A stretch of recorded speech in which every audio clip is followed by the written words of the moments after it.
Hello guys, ito na yung araw na inantay natin na malalaman na talaga kung ano talaga ang gender ng IVF babies namin, Miracle Twin.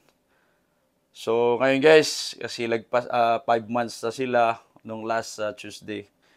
So ngayon, excited kasi gusto ko malaman kung ano lang gender nila pero hindi ako excited sobra na pinagdasal ko na yun ang gender nila na gusto ko lalaki, gusto ko babae kasi uh, ayokong may balik yung dating ginawa ko dati nung before kami kinasal na gusto ko talaga lalaki, gusto ko talaga hanggang umabot na lang na wala kasi gusto mo talaga lalaki.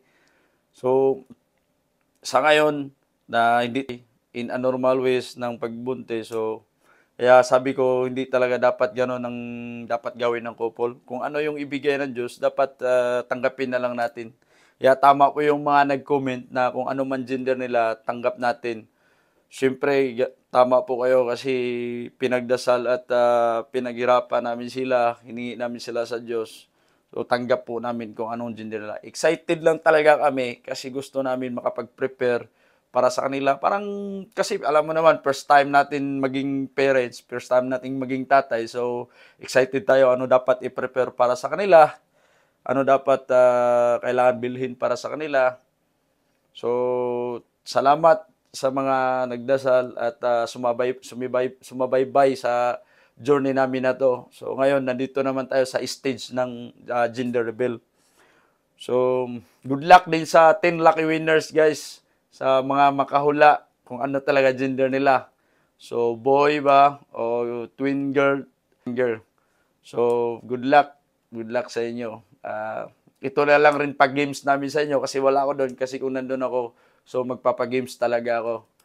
So, sana mag-enjoy rin kayo. Maging masaya rin kayo para sa amin. So, yun lang guys. Abangan natin. O, hindi pa sila nagsimula. Bubunutin natin pag ano talaga yung gender. So, may niready na ako ng twin boy tsaka twin girl. So, ano pala guys, hindi ko na lang sinali yung twin girl and boy kasi nga identical nga pala talaga sila. So, possible talaga na parehas lang yung gender nila.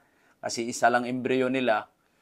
So, dalawa na lang sinali ko. So, wala nang chance talaga pala yung boy and girl. So, ang piniprepare ko na lang, twin boy and twin girl. So, dito na yung mga butos nyo guys. Oh. So, ipasok natin yan dito sa wine glass. Kung ano yung gender nila. Tapos bubunutin natin. Yun lang guys. Thank you sa panonood. God bless you all.